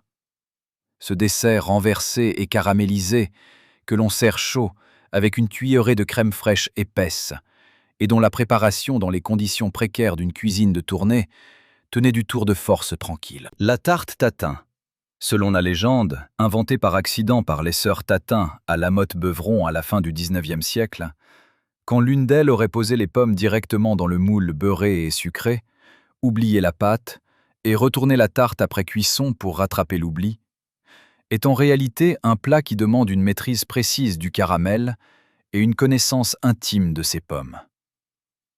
Marguerite utilisait des rainettes grises ou des boskop, des variétés à chair ferme qui tiennent à la cuisson sans se transformer en compote, dont l'acidité naturelle tranche magnifiquement avec la richesse du caramel. Elle préparait d'abord le caramel à sec dans le moule lui-même, un moule en fonte à bord haut, directement sur la flamme, du sucre en poudre que l'on ne touche pas, que l'on laisse fondre et colorer jusqu'à ce qu'il atteigne cette teinte d'ambre profond qui précède de peu le basculement vers la mer. Puis elle ajoutait hors du feu un bon morceau de beurre qui crépitait et sifflait dans le caramel brûlant, créant cette sauce caramel beurrée, dense et brillante, qui est la fondation aromatique de tout le dessert. Les pommes, épluchées et coupées en quartiers épais, étaient disposées serrées dans le caramel encore chaud, debout sur la tranche, en cercle concentrique, dans un ordre qui avait une logique esthétique, mais aussi pratique. Les quartiers placés debout résistent mieux à la cuisson, gardent leur forme, et s'imprègnent du caramel de façon plus homogène que s'ils étaient posés à plat. On cuisait à feu moyen jusqu'à ce que les pommes soient tendres et que le caramel remonte sur les côtés en bouillonnant doucement. Puis on posait par-dessus une pâte brisée étalée grossièrement à la main. Pas besoin d'être parfait, la tarte sera retournée. Et l'on terminait au four ou sous un couvercle épais pour que la pâte cuise dans la vapeur. Le retournement final, ce moment de vérité où l'on bascule le moule d'un geste sûr sur une assiette plate et où la tarte se dévoile dans sa caramélisation dorée et fumante, exige du sang-froid et une certaine dose de confiance que Marguerite possédait en abondance. Johnny se souvenait de cette tarte, et il en parlait parfois à ses proches dans un registre particulier. Pas nostalgie exactement, mais quelque chose de plus précis, comme si ce dessert incarnait une période de sa vie dont il comprenait rétrospectivement la valeur. Ce n'était pas le plus élaboré des desserts, ce n'était pas le plus luxueux, mais c'était le plus vrai, le plus honnête, le plus directement relié à quelque chose d'essentiel dans sa façon d'habiter le monde.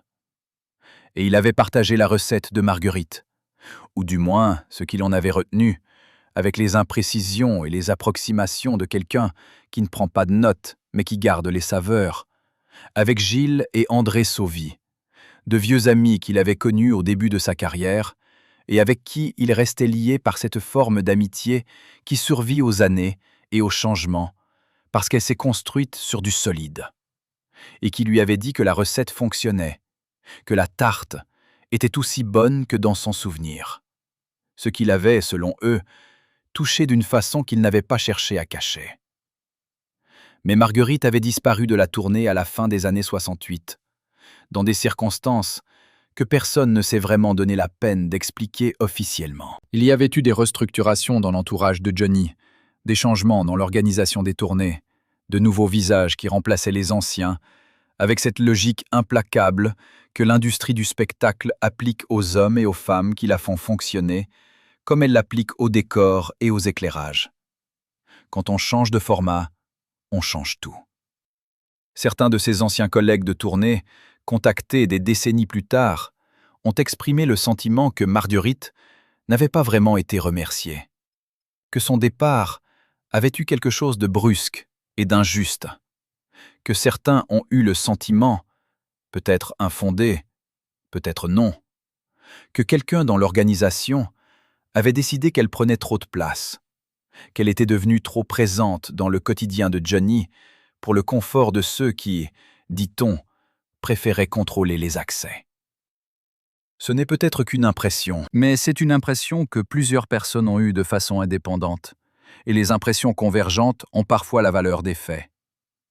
Ce qui est certain, c'est que Johnny a continué à parler de la tarte tatin comme d'un plat qui lui tenait particulièrement à cœur, longtemps après que Marguerite eut quitté la tournée et la vie quotidienne de la caravane. Il l'a commandée dans des restaurants qui n'étaient pas toujours à la hauteur du souvenir, il l'a réclamée dans des cuisines d'amis, il en a parlé dans des interviews, avec cette façon caractéristique qu'il avait d'évoquer les choses de table, direct, sans chichi, avec cette précision de détail qui trahissait une mémoire gustative exceptionnelle. Et peut-être que cette fidélité au souvenir d'un dessert de roulotte préparé par une cuisinière que le système avait fini par effacer était aussi sa façon de ne pas effacer, lui, de maintenir présent dans sa mémoire quelqu'un que d'autres avaient cru pouvoir supprimer d'un trait de plume dans un organigramme. Est-ce que vous pensez que les recettes que nous gardons en mémoire sont aussi une façon de garder en vie les personnes qui nous les ont données? Et y a-t-il dans votre cuisine un plat qui est aussi le portrait de quelqu'un que le temps a éloigné de vous? Ils n'étaient que 5 à savoir exactement ce qui se passait dans la loge numéro 4 de l'Olympia, les soirs de grandes représentations. 5 personnes qui s'étaient trouvées liées par une forme de solidarité professionnelle et d'intérêt commun qui ressemblait de l'extérieur à de la loyauté, mais qui était, pour au moins 2 d'entre eux, quelque chose de beaucoup plus calculé. Il y avait le régisseur général, un homme trapu, aux cheveux grisonnants, qui connaissait chaque recoin du bâtiment depuis presque 20 ans.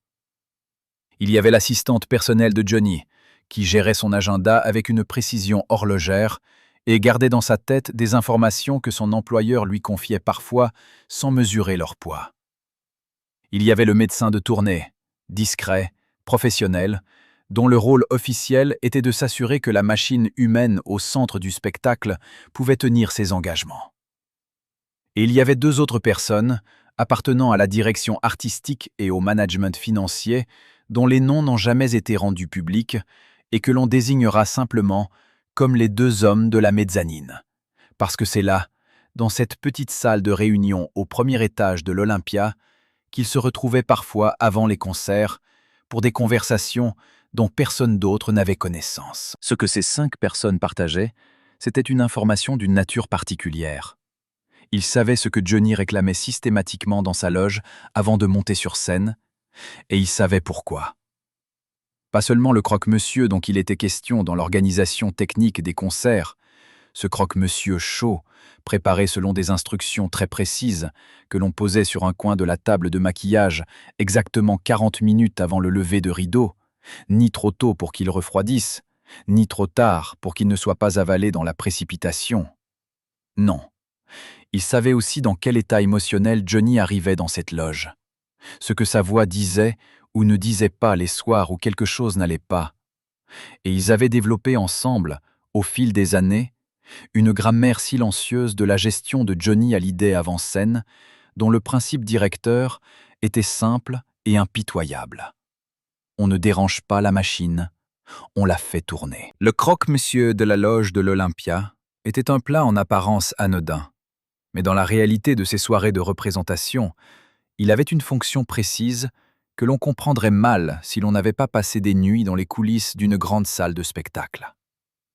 Après l'habillage, après le son, après les dernières vérifications, il y avait pour Johnny un moment de 40 minutes où il était seul avec lui-même et avec ce croque-monsieur. Et ce moment-là était sacré, de façon informelle. Chacun dans l'équipe savait qu'on ne frappait pas à la porte pendant ce temps-là, que c'était sa façon à lui de faire la transition entre l'homme et la scène, de nourrir le corps avant de nourrir le public. La recette que l'on préparait spécifiquement pour lui à l'Olympia, selon les témoignages des cuisiniers qui ont travaillé pour la salle dans les grandes années de ses résidences, était plus proche d'un croque-monsieur de brasserie de qualité que du sandwich de cafétéria auquel on pourrait réduire ce plat en le traitant sans respect. Le pain utilisé était une miche de pain de mie de boulanger, pas la version industrielle en sachet, mais un pain au lait légèrement brioché, dont la mie serrée et moelleuse tenait parfaitement à la chaleur sans se défoncer. On beurrait généreusement les 2 faces extérieures, on garnissait l'intérieur de jambon blanc de Paris tranché fin, 2 tranches, jamais une seule, parce qu'une seule tranche ne donnait pas l'épaisseur nécessaire, et de gruyère de montagne râpée à la main. Un gruyère de qualité dont les arômes de noisettes et de foin séché résistaient à la cuisson sans devenir caoutchouteux. On nappait le dessus d'une béchamel courte et bien assaisonnée, épaisse comme une crème fouettée, avec de la muscade fraîchement râpée et un soupçon de poivre blanc, et l'on gratinait sous le grill jusqu'à ce que la surface soit dorée par plaques, légèrement soufflée, avec ces petites bulles caramélisées qui sont la signature d'un croque-monsieur réussi.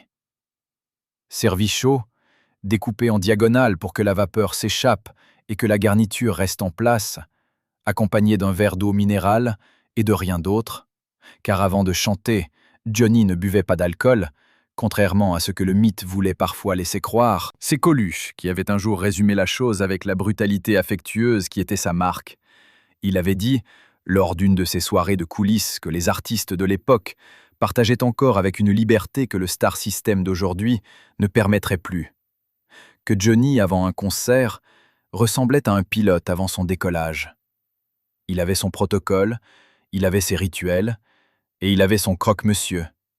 Et si l'un de ces 3 éléments venait à manquer, on risquait fort d'avoir des turbulences.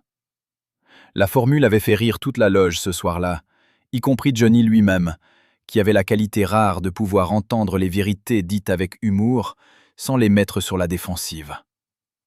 Mais derrière le rire, tout le monde savait que Coluche avait dit quelque chose d'exact. Et c'est là que les 2 hommes de la mezzanine intervenaient dans cette histoire. Parce que ce rituel du croque-monsieur avant scène, cette information anodine sur les habitudes alimentaires d'une star, était aussi une information stratégique pour ceux qui voulaient comprendre et contrôler les rythmes de Johnny. Savoir ce qu'il mangeait et quand il le mangeait, c'était savoir dans quel état il était. C'était mesurer sa résistance et ses limites avec une précision que seul un observateur de proximité pouvait développer. Et les deux hommes de la mezzanine, selon plusieurs témoignages recoupés des années plus tard, utilisaient ces informations non pas pour protéger Johnny, mais pour calibrer leurs demandes, pour savoir quand lui soumettre un contrat, quand pousser pour des dates supplémentaires, quand glisser une clause défavorable dans un accord, en sachant que la fatigue et le rythme de la tournée rendraient la négociation asymétrique. Est-ce que vous pensez que ceux qui nous entourent dans les moments de vulnérabilité portent toujours les meilleures intentions, ou que la confiance accordée dans ces instants-là est parfois le cadeau le plus mal récompensé qui soit? Il est des moments dans l'histoire d'une carrière où les décisions prises ne sont pas celles que le principal intéressé a véritablement choisies. Des moments où la pression accumulée, les engagements contractuels superposés et l'organisation savante d'un agenda par des mains qui ne sont pas les siennes créent une situation dans laquelle l'artiste continue d'avancer non plus parce qu'il le veut, mais parce que la machine autour de lui a atteint une vitesse qui rend le ralentissement techniquement impossible. Pour Johnny Hallyday, cette mécanique s'était mise en place de façon progressive mais inexorable à partir de la fin des années 60, à mesure que sa popularité devenait un capital financier que d'autres géraient avec un zèle inversement proportionnel à la transparence dont il faisait preuve. Dans les archives d'un journaliste musical qui avait suivi de près la scène française pendant plusieurs décennies, un homme dont les carnets de notes représentent un témoignage précieux sur les coulisses de l'industrie musicale de cette époque, il y avait une série d'entrées datées des premières années 70 qui décrivaient avec précision la façon dont certains acteurs gravitant autour de Johnny avaient développé une stratégie consistant à isoler progressivement l'artiste des personnes les plus susceptibles de lui donner des conseils indépendants. Ce n'était pas un complot au sens dramatique du terme. Il n'y avait pas de réunion secrète, pas de documents signés, pas de serment prononcé dans une pièce close. C'était quelque chose de plus subtil et de plus efficace. Une série de petites décisions apparemment anodines, prises séparément, qui convergeaient vers un résultat très précis. On remplaçait un vieux collaborateur par un visage nouveau, on modifiait une habitude ici, on éloignait une présence familière là. On remplissait les journées d'obligations professionnelles jusqu'à ce qu'il ne reste plus de place pour les déjeuners tranquilles avec les vieux amis qui auraient peut-être posé des questions gênantes. C'est dans ce contexte que disparurent progressivement certaines des présences culinaires les plus importantes dans la vie de Johnny. Marguerite, la cuisinière de tournée, avait déjà quitté la scène, les détours par l'ami Louis s'espacèrent, les soirées de raclette chez Claude François furent remplacées par des dîners de représentation dans des restaurants à la mode, où l'on voyait et où l'on était vu.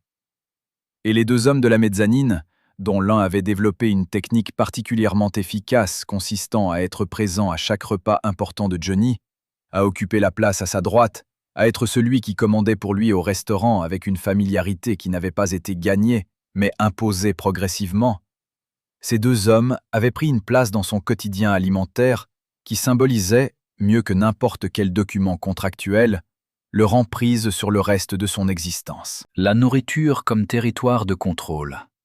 Voilà quelque chose que l'on ne formule jamais aussi clairement dans les biographies, mais que ceux qui ont observé de près le fonctionnement des entourages de stars reconnaissent immédiatement.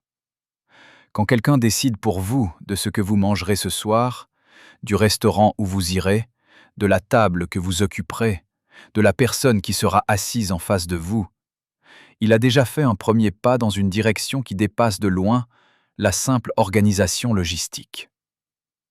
Johnny avait longtemps résisté à cette forme de tutelle culinaire en insistant pour faire ses propres choix, en réclamant son croque-monsieur, préparé selon ses instructions précises, en insistant pour payer lui-même son addition à l'ami Louis, en gardant pour lui seul les recettes de Marguerite comme un territoire intime que personne ne pouvait cartographier à sa place. Mais les années passant, et l'organisation autour de lui se resserrant avec la logique mécanique et patiente des choses qui s'installent si progressivement que l'on ne sait plus exactement à quel moment elles ont commencé, certains de ces refuges s'étaient érodés. Pas tous, jamais tous. Johnny avait une résistance instinctive, presque animale, à la domestication complète. Et cette résistance s'exprimait parfois dans des gestes apparemment insignifiants. Demander soudainement un plat que personne n'avait prévu, exiger de manger dans sa loge plutôt que dans le restaurant organisé, appeler directement une vieille cuisinière dont son entourage avait perdu le contact depuis longtemps pour lui demander comment on faisait sa recette de tarte tatin. Ces petites rébellions culinaires étaient, à leur échelle, des déclarations d'indépendance, et le fait qu'elles aient dû prendre cette forme modeste, domestique et silencieuse dit quelque chose d'important sur la pression que le système avait réussi à exercer sur lui dans ces années. Est-ce que vous pensez que les petits gestes de résistance, choisir soi-même ce que l'on mange, décider seul de sa table, garder une recette pour soi, peuvent être des formes de liberté aussi réelles que les grands actes d'indépendance dont on parle dans les livres d'histoire? Et puis, il y a cette histoire. Une histoire que certains ont essayé de taire, que d'autres ont racontée de façon partielle et intéressée, mais dont les contours véritables méritent d'être tracés avec la précision et le respect qu'elle exige. C'est l'histoire d'un homme que l'on appellera Robert, un prénom fictif donné à un personnage composite qui représente une réalité documentée dans plusieurs entourages de stars de cette époque et non une personne identifiable. Un homme qui avait été l'un des plus proches collaborateurs de Johnny pendant presque 7 ans, entre les premières années 70 et la fin de la décennie. Quelqu'un que Johnny appelait son frère de route, son double de tournée, l'homme qui savait comment lui faire traverser les mauvaises nuits et les bonnes.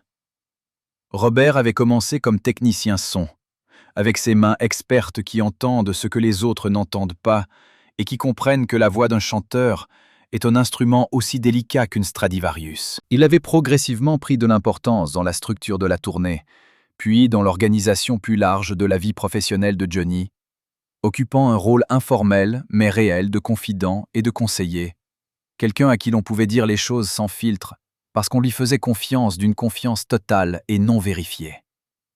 Et c'est précisément cette confiance totale et non vérifiée qui fut le problème. Des années après la fin de cette collaboration, une fin qui avait été brutale, douloureuse, dont les circonstances exactes n'ont jamais été rendues publiques par aucune des parties, plusieurs témoins de l'époque ont raconté des choses qui concordaient avec une régularité troublante.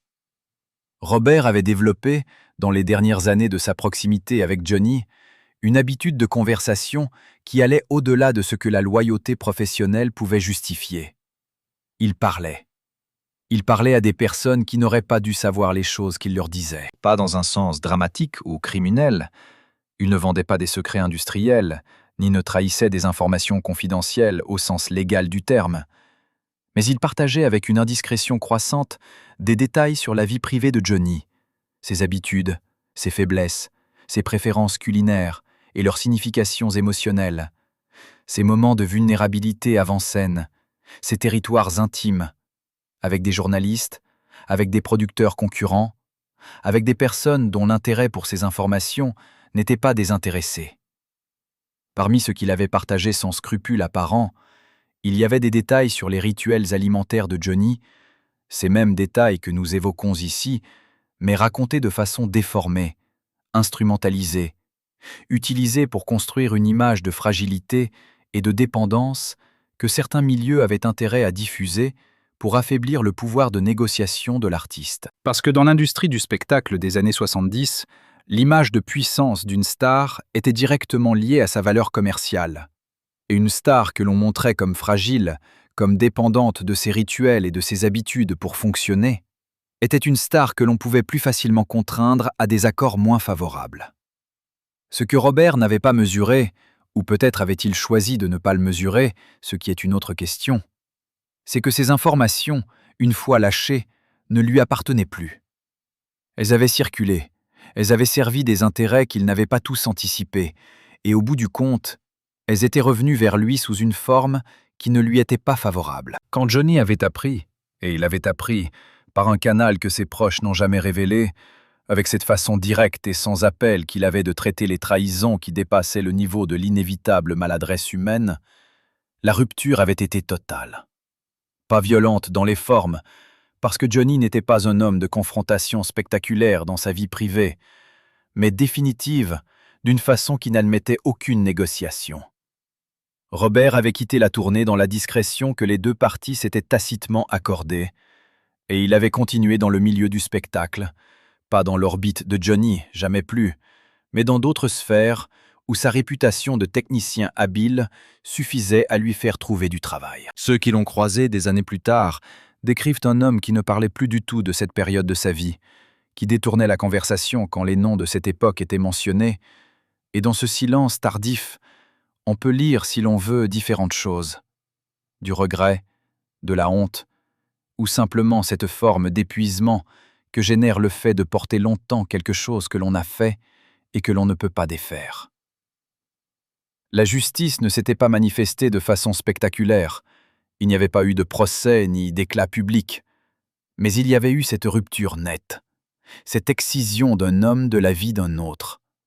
Et ceux qui avaient connu les deux ensemble s'accordaient à dire que Johnny avait été, dans les années qui avaient suivi, plus prudent, plus attentif aux accès qu'il accordait, plus sélectif dans ses confidences. Cette prudence nouvelle avait quelque chose de mélancolique, parce qu'elle marquait la fin d'une certaine innocence, de cette disposition naturelle à faire confiance aux gens qui partagent votre table et vos nuits de tournée.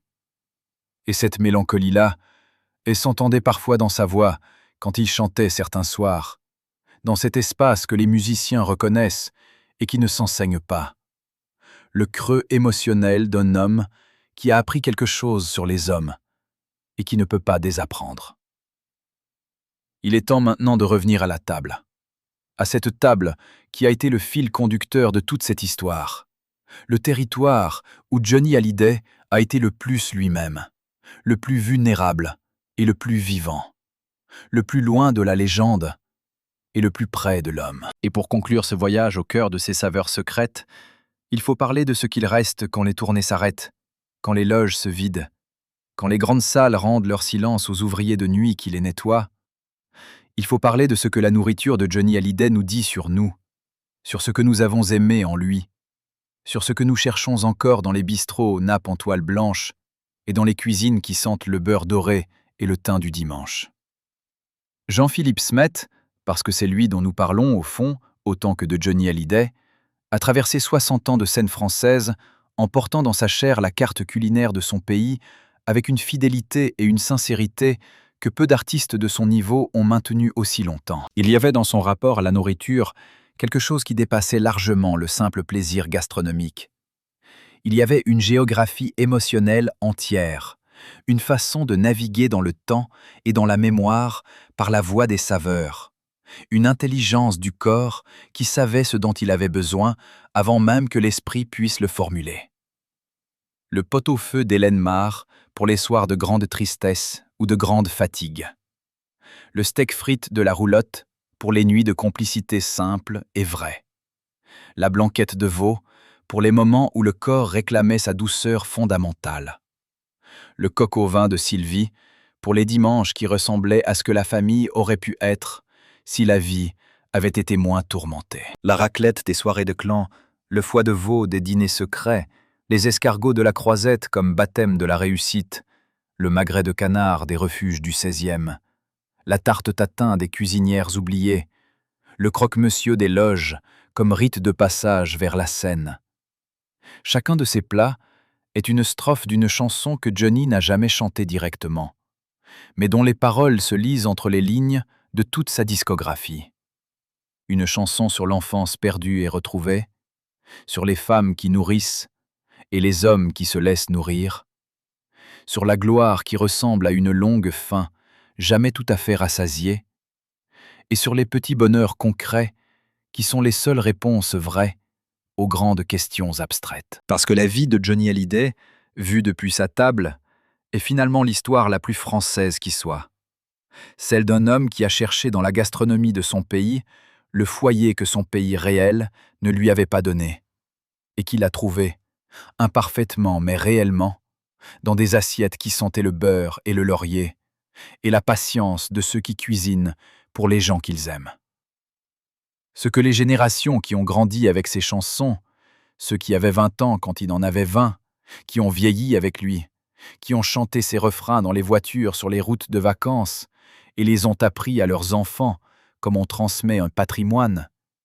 Ce que ces générations ont toujours su intuitivement, sans pouvoir l'expliquer tout à fait, c'est que Johnny chantait à partir d'un lieu réel, un lieu de chair et de mémoire, un lieu où les émotions ne s'inventaient pas, mais se cuisinaient lentement, à feu doux, avec les ingrédients de l'expérience vraie. Et c'est peut-être pourquoi sa voix touchait si directement, pourquoi elle atteignait quelque chose de physique et d'irraisonné dans la poitrine de ceux qui l'écoutaient, parce qu'elle venait d'un homme qui avait faim, qui avait vraiment faim, et qui savait ce que cela voulait dire d'être nourri ou pas nourri, d'être à table ou exclu de la table, d'appartenir ou de chercher encore. Les recettes que nous avons traversées dans cette histoire sont maintenant à vous. Elles appartiennent à tout le monde, comme appartient à tout le monde la musique de Johnny Hallyday. Parce qu'une chose qui a circulé dans autant de mémoires, dans autant de cuisines et autant de soirées, cesse d'être privée et devient collective, devient le bien commun de ceux qui ont choisi de la garder. Alors la prochaine fois que vous préparerez un pot-au-feu un soir d'hiver, que vous ferez revenir un steak dans du beurre mousseux, que vous sortirez une tarte tatin du four avec ces précautions du geste particulières à celui qui ne veut pas briser quelque chose de précieux, vous pourrez penser que quelque part, dans la mémoire collective de la France qui chante et qui mange, un garçon des coulisses de cabaret du 9e arrondissement a fait exactement la même chose avant vous, avec les mêmes gestes maladroits et la même concentration absolue du profane qui accomplit un rite sacré. Les grands artistes nous laissent leurs chansons. Johnny Hallyday nous a aussi laissé, sans le savoir tout à fait, quelque chose d'autre. Cette cartographie intime et savoureuse d'une France qu'il avait traversée dans tous les sens. Une France de bistrots et de roulottes de tournée, de restaurants canois et d'appartements discrets du 16e, de loges d'Olympia et de cuisines normandes. Une France que l'on peut encore trouver si l'on sait chercher dans la bonne casserole et avec la bonne patience. Et il y a dans cette transmission quelque chose d'une douceur particulière.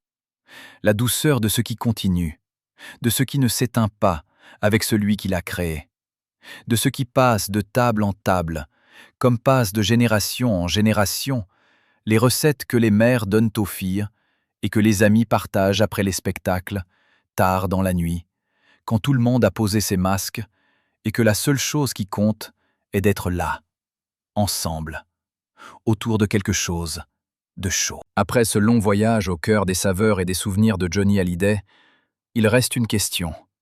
Une vraie question, pas une question rhétorique. Comment vous rappelez-vous Johnny? Est-ce que pour vous, il était avant tout la star de scène, le rocker invincible aux cheveux blonds et aux guitares qui faisaient trembler les murs? Ou est-ce que vous avez toujours senti, quelque part, qu'il y avait derrière tout ça un homme plus simple et plus vulnérable que l'image? Un homme qui avait faim comme nous tous, qui cherchait sa table comme nous tous. Est-ce qu'il était une victime de l'industrie qui l'entourait, de ceux qui utilisaient sa confiance et ses habitudes les plus intimes pour mieux le contrôler?